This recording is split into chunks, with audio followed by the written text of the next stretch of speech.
Hi, this is Rick Roller. Tonight, we'll be talking about real property characteristics. Very important topic for the test. We've got some questions we're going to go through and work through them together and answer your questions as you come along. So chime in with the chat button if you have any particular questions, or if you don't, we'll just keep just moving right along.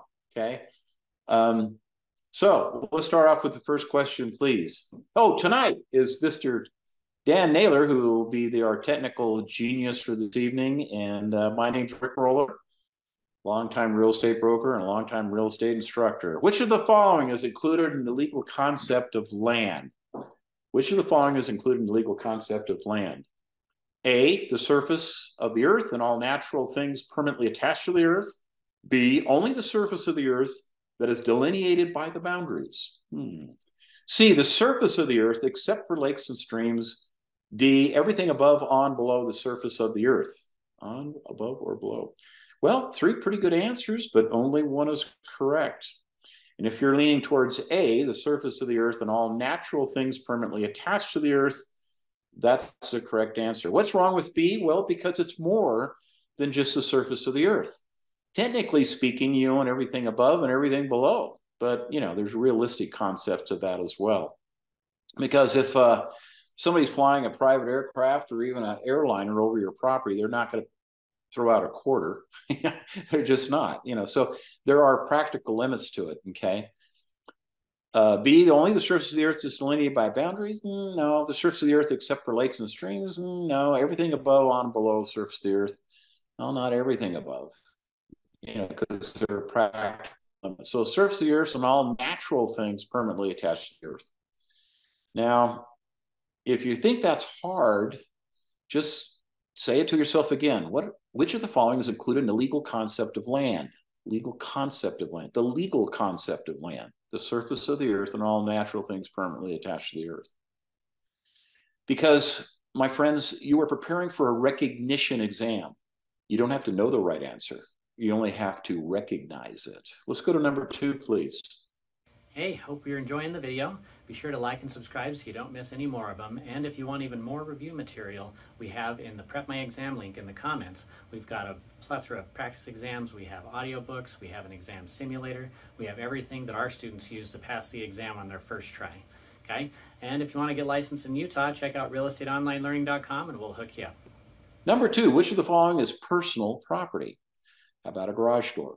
Or B, portable car cover? Or C, kitchen chandelier? Or D, custom installed mailbox? Okay, now, of these things, which of the following is personal property? Well, if it's attached to the house, like the front door, the garage door, don't you think that's part of the house, which is part of the real estate? How about a portable car cover? That sounds pretty good because it's portable. How about a kitchen chandelier that's also wired in and attached to the roof somehow? How about a custom installed mailbox that's been screwed into the home itself on the outside, perhaps? Or maybe it's on a pole in the adjacent to the street in the front yard or something. But out of all these guys, this number B should just be glaring out at you. Portable car cover. Well, obviously, that is personal property. Okay. Everything else really is real. Let's look at number 3, please. Well, there's 2 properties that are divided by a small stream. The property line that runs down the middle of the stream is governed by littoral rights, lot and block, riparian rights, or prior appropriation. Well, all these have meanings, and what you're going to have to do in preparation for the Utah real estate exam, or any national exam for that matter, is you're going to have to know the definition of a lot of words that you really don't use that much in common vernacular. You just don't go around talking to your friends about prior appropriation. I don't know, might get you slapped in certain circles. Or littoral rights, or lot and block, or riparian rights. Okay, well, what we're talking about here is there's a small stream that runs down the middle of it, and that would be C, because that has to do with water. Lot and block and littoral and prior appropriation, no, they're not anywhere near the right answer. They kind of gave it away when they threw the stream into the stem of the question. And so you need to know. I had a situation a number of years ago where there was a property that bordered on a river. And technically speaking, the way the legal description was made out, this particular owner owned to the middle of the river. However, he wanted to do a commercial application for this property, needed a certain number of square footage. The city turned him down.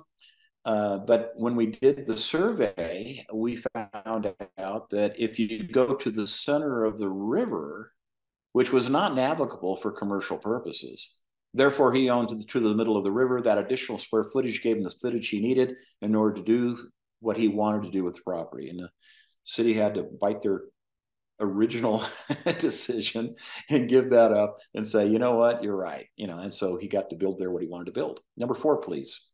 So, there are practical applications to these concepts, folks. You want to be known as a realtor that gives superlative service? Well, prepare yourself to give superlative service in your business. Number 4, the buyer and seller both sign an offer for the seller's home. Okay, they sign on it. 1 week before the closing, the seller informs the agent that they have decided to take the curtains down from the sitting room.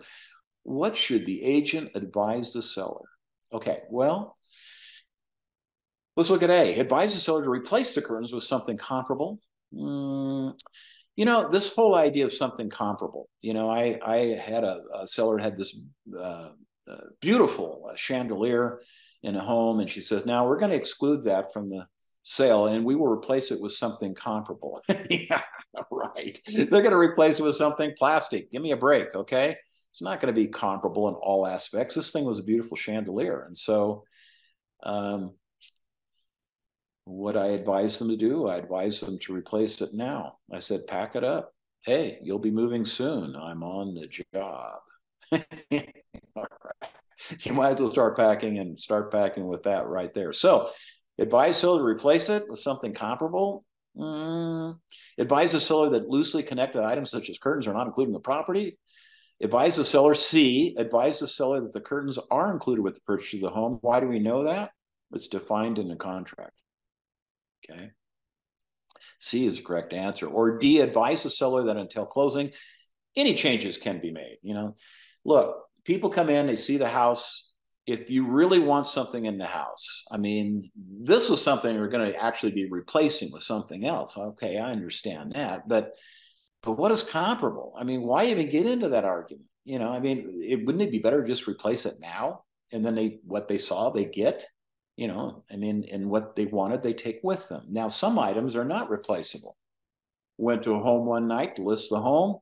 On the front door of the home is this beautiful lion brass door knocker thing with a circle and dang, dang, dang. It was great. It was cool, So we were filling out all the listing contracts, and there was kind of a lull in the conversation. And I said, boy, that's a beautiful door knocker you've got on that front door. And they said, oh, yeah, my grandfather made that in his brass foundry in England and shipped it to us as a wedding present. And we've had that on every home we've ever owned.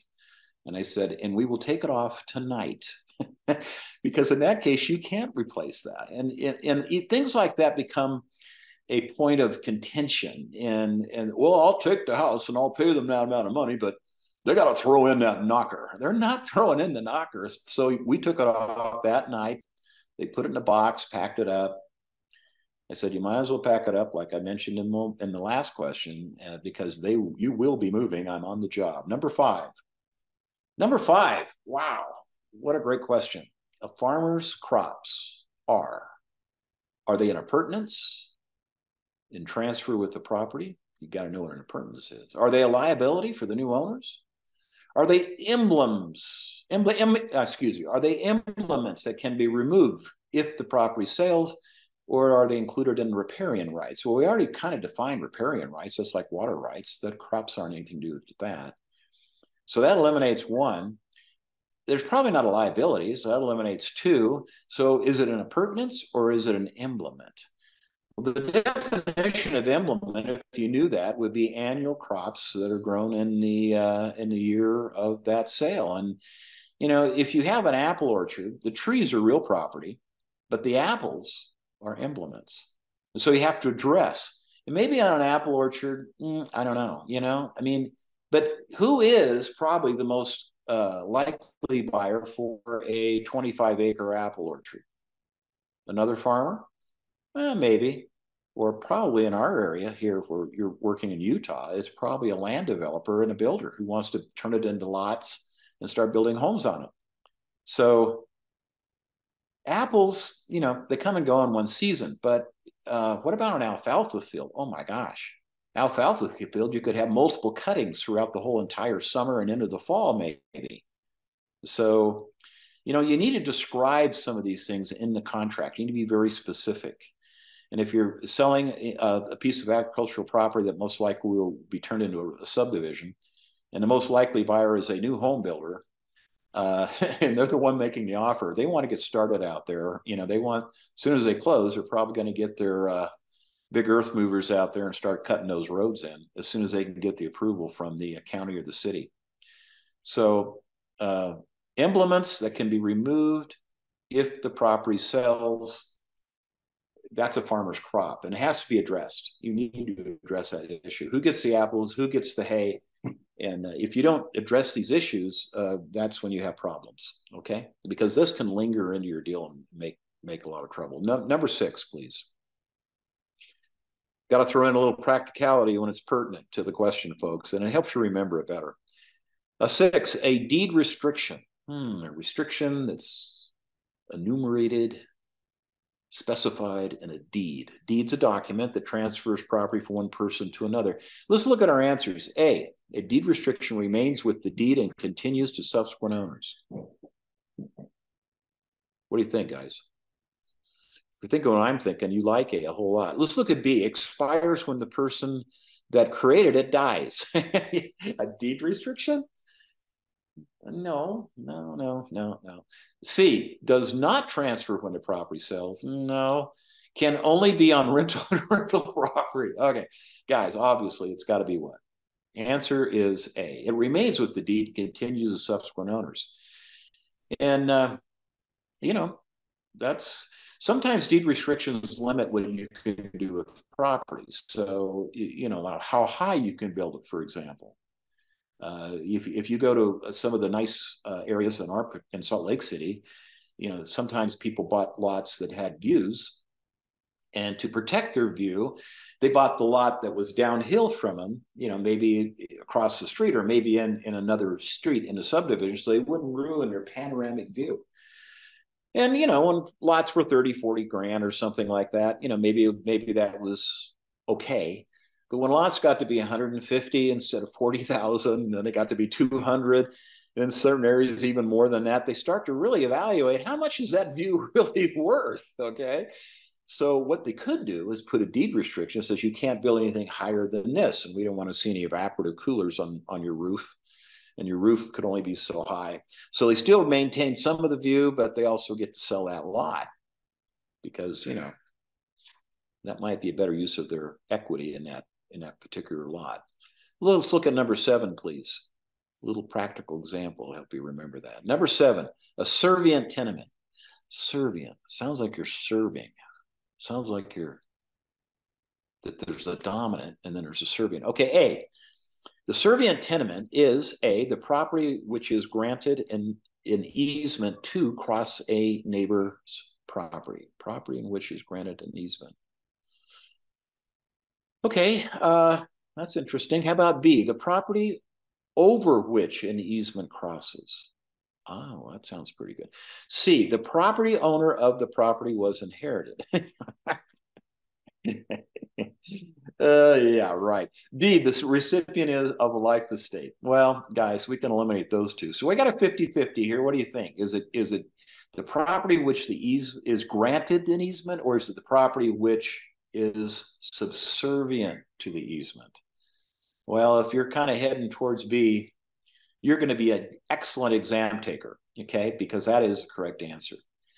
So really, doing multiple choice testing is kind of a process of elimination. You have one you kind of like, but as you eliminate the ones that aren't correct, maybe you like it more. Or maybe you find one, oh, wait a minute, that's the right answer. what they had me suckered into before was not the right answer. Okay, so it's going to be one of the four. If you can eliminate two or three of the other ones, hey, what do you got left? Well, the correct answer, of course. Number 8, please. Okay, if a neighborhood has a restrictive covenant against building additions to the homes, and one of the neighbors wants to build a new room addition to their home, what can the other neighbors do? What can they do? Well, we have restrictive covenants, that these are all supposed to be little cute little bungalow cookie box type things, and you want to build a whole big addition on your property? Well, let's look and see what the answers are. A, hold a hearing before the Association of Realtors. Well, what's the Association of Realtors have to do with this? Like nada, nothing. B, have the local sheriff evict them. Okay, yeah, right. You're going to evict someone from their property they own. You don't evict owners. You evict tenants. Okay. All right. Okay. C, sue in private court to enforce a restriction. What do you think, guys? Or D, restricted covenants are non-enforceable. Of course they're enforceable. So it's of all of this, hey, it's the answer named Sue, number C. Right? Yeah, sue in a private court to enforce a restriction.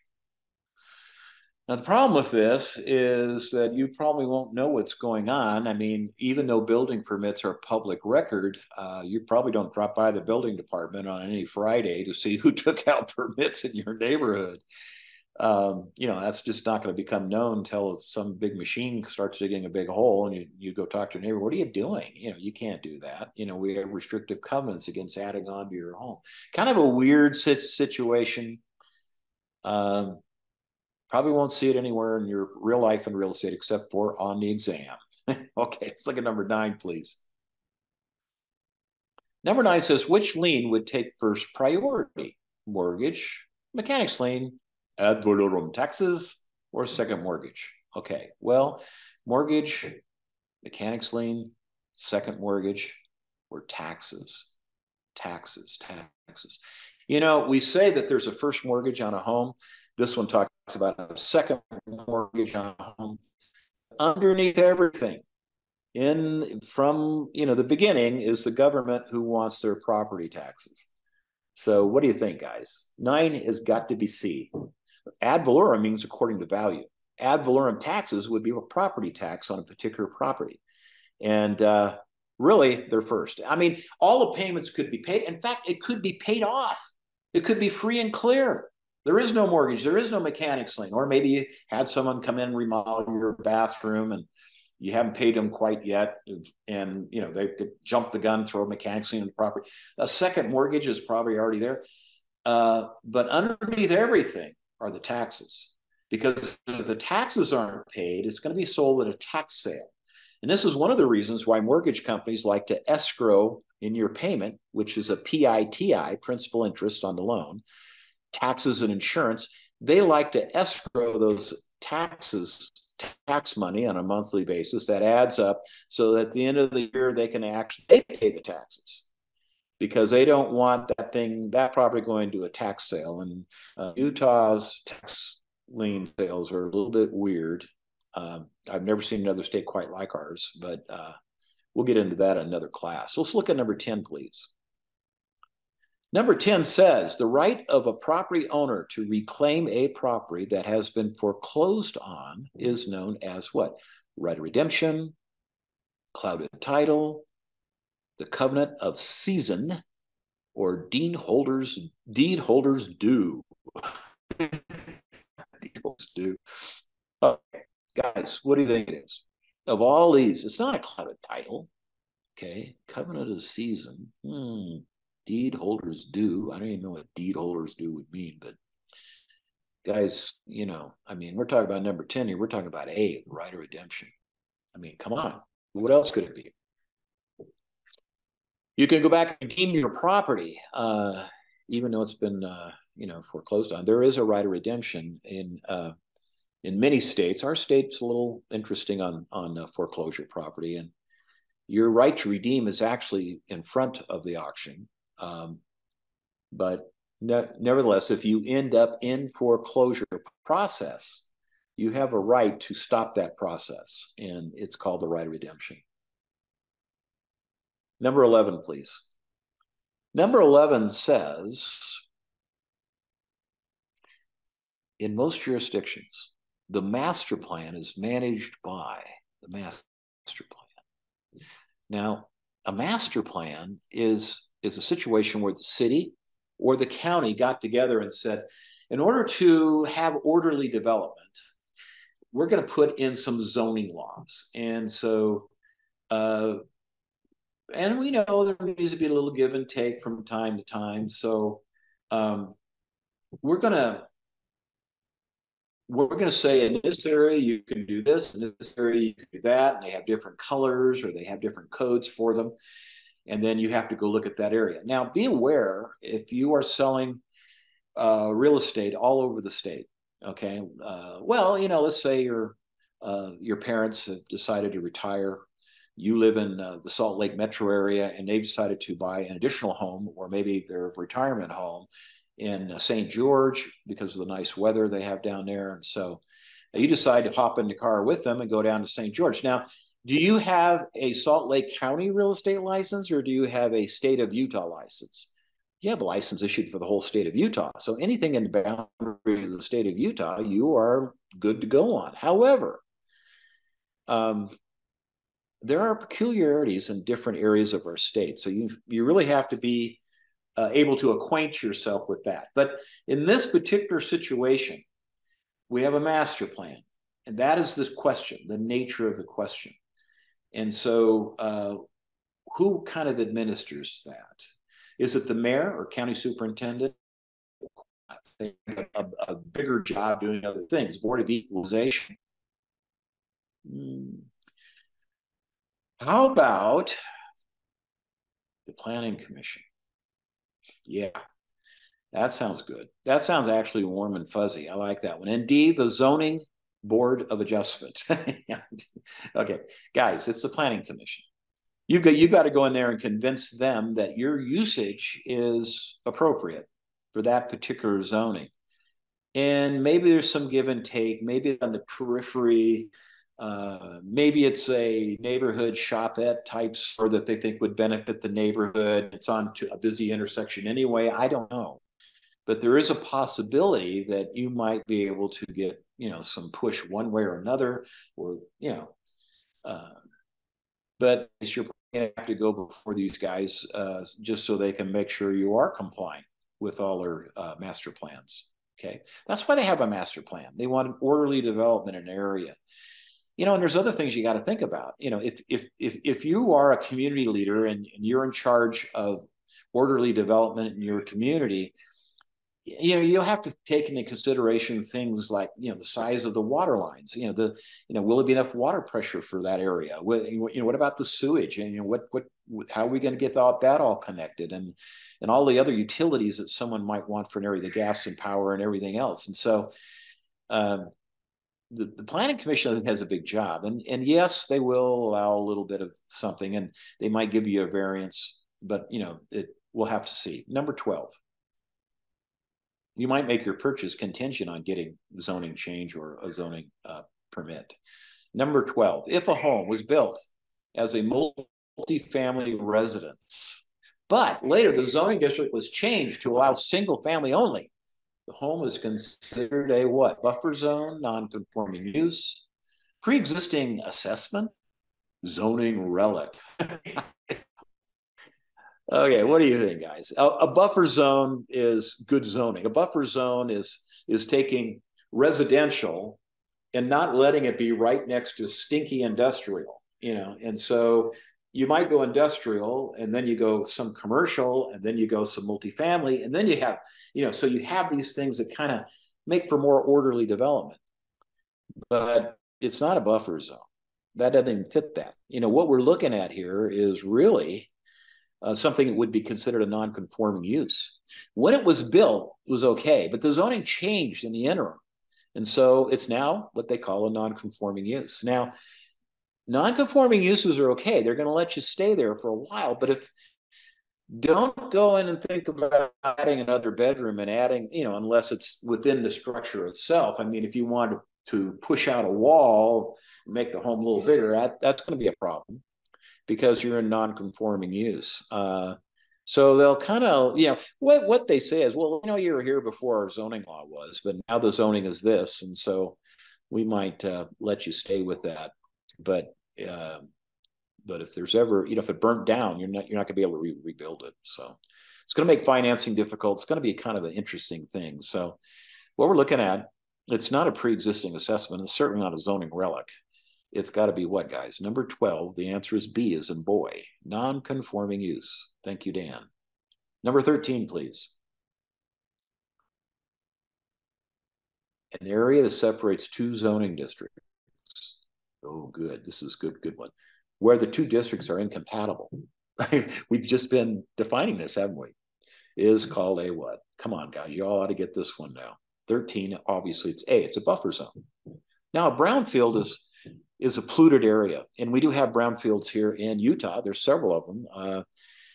Sometimes the Park City agents get a little miffed if you take your parents up there and sell them a nice home and whatnot. But they do have a very legitimate complaint. And that is you need to acquaint yourself with all the things that are happening in that area. And there's brownfields in Midvale that have been capped. There's if you don't know the area, there are things that you should acquaint yourself with so that you can protect your buyers, particularly if you're representing buyers, but even if you're representing a seller,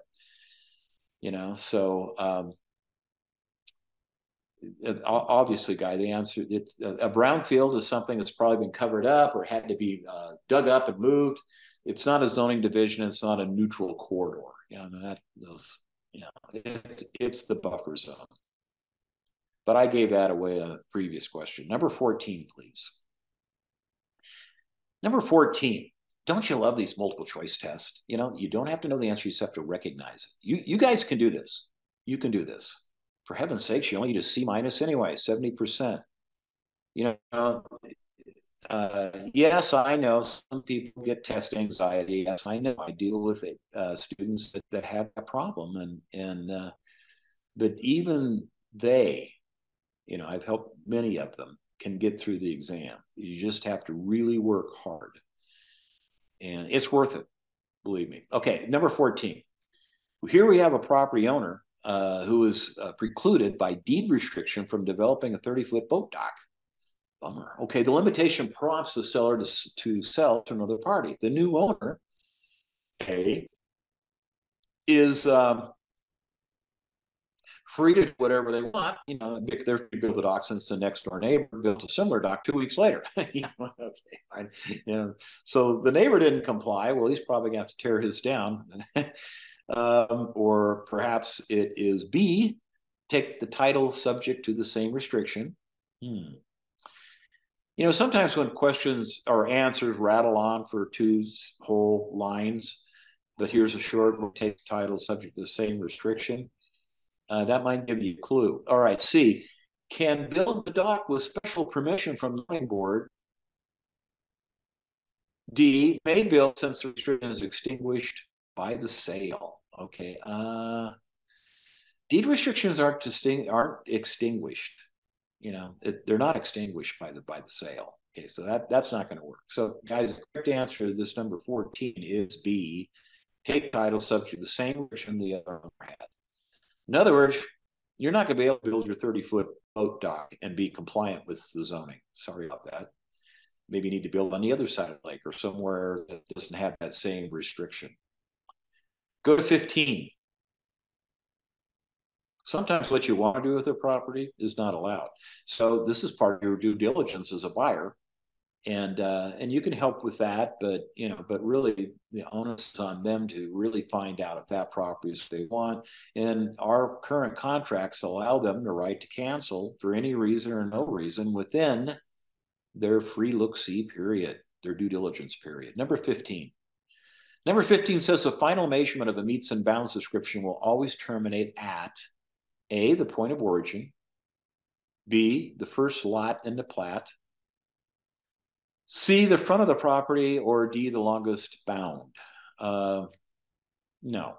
I mean, the longest, shortest, mid length, that D is not correct. Okay, see, the front of the property, I don't care if it's the front, back, middle, or whatever, but where they started from is the correct answer, and that's A. But the first lot in the plat, forget about that. I mean, what does that have to do with this one? This is the 15th lot in the plat, okay? That doesn't even make sense. It's the point of origin. And in a meets and bounds description, what happens is you have a point of start, which everyone knows where that is. If you're a surveyor or an engineer, you know where those points are. And then you go for there, and then eventually you end up at the point of beginning, and then you go all the way around. You have to come back to that point of origin, which is another word for point of beginning. Fun. Okay, now our last one is number 16. This. Never 40 street, the 50-foot length is adjacent to the street is called the setback access line from the meets. Well, a setback is from the property line and where you can build your property, and that varies because of zoning or other restrictions that the county or city may have in place. They say, well, you can't build directly on the property line in the front. You got to be 10 feet back, 20 feet back.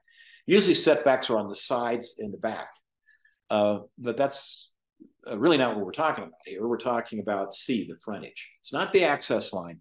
It's C, the frontage. For frontage is the dimension in the front. It's not the 100 feet deep. It's the 50-foot wide touching the street. Okay, and that is called the frontage. And the meets is just one of the words in meets and bounds description. Well, it's been fun tonight. We have a number of these videos that are put together to help you get through the exam. And I compliment our school. We're very proud of the fact that we keep these questions contemporaneous, updated. And this is Rick Roller. I was your teacher tonight. Our technician, of course, again, was Mr. Dan Naylor, the owner of our school. And beam me up, Scotty. Thanks for watching. If you want to show some appreciation to our instructors, be sure to like and subscribe so that they see how much you enjoyed it. And if you want any additional review material, check the links below for our full suite of practice materials for the real estate license exam. Thank you.